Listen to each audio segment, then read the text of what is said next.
Hello guys and what's up, GBL. For today's video is a special day. Dahil nga pala guys, karawan dito ng aking ate. Ito nga po pala ate ko nga pala guys is pang-apat. Siya nga din pala guys is 18 taong gulang na ngayong araw. Dito nga pala guys, sabang wala pa naman po pala tayong ginagawa dito is alat nagbibidyo-video nga din po pala tayo dito. Ayan nga din pala guys at pumunta nga din po pala ako dito guys sa likuran para makita itong niluluto. Makikita nyo nga din pala guys dito na talaga namang napakadami ng langa. Hindi na nga din po pala ito mabilang. Nautusan nga din pala ako guys dito na ipindot itong mga number dahil nga po pala tinatamad sigurong tumayo. Hindi naman ako ang kakanta pero kung pumindot alay kakantayin ko na lang.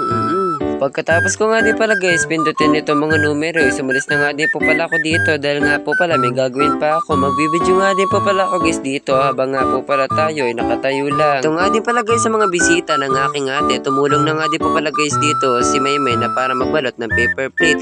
Yan nga din po pala guys at meron nga din po pala dito ang handang pasingaw, cake na kulay pink, cake na kulay brown, and then yan nga din po palang pansit guys. Tapos itong biko o kung tawagin guys dito sa may amin ay sinukmani, and then ito nga din po pala guys itong gulaman, kulay pula nga din pala guys dito ang niluto ng aking nanay, and then itong kaldereta guys, at yan nga din po pala guys sa kabilang lagay na aring minudo, and then itong fried chicken, and then sa kabilang batya guys ito nga din po pala yung isa pang minudo, and then yan nga din po pala guys sa tinitinan nga din po pala guys dito ng aking ate itong cake na kanyang in-order. Pumunta nga din pala guys dito ang mga klase ng aking ate dahil nga po pala balak nilang mag-design dito sa kanyang karawan. Ang nagdi-design nga din po pala guys dito ay si Aba at saka po si Ikor. Yan nga po talaga naman ay napaka-supportive nga po pala sa aking ate at talaga naman daw po papagandahin daw po nila ang karawan ng aking ate. Napaka-effort nga din pala guys na itong dalawa guys dahil nga po pala bumili pa po sila ng construction paper para nga po pala gagawin bulaklak. Inutusan nga din pala ako guys dito ni Kuya Harold na pumunta dito sa kapitbahay namin dahil nga po pala may sasabihin po ako.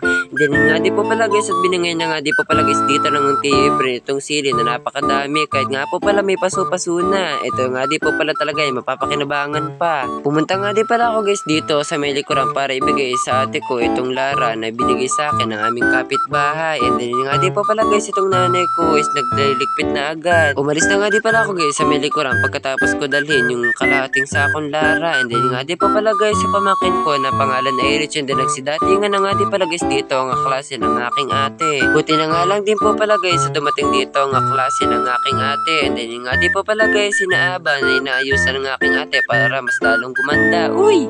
At ito na nga din pala guys sa kanalabasan dito ng ginawa ni Aba at saka ni Ekor, and then nga din po pala guys at gumawa nga din po pala sila guys dito ng bouquet na bulaklak. At pagkatapos nga din pala guys nila dito na mag-design is ito na nga din po pala at pinicture na nga din po pala nila itong aking ate at saka po pala yung aking tate at nanay, and then nga din po pala guys at tinawag na nga din po pala namin dito ang klase ng aking ate para kumanta. Happy birthday to you! Happy birthday! Happy birthday! Happy birthday to you! And then pagkatapos nga din po pala guys nila kumanta, so ano pang dapat gawin? Syempre kain na.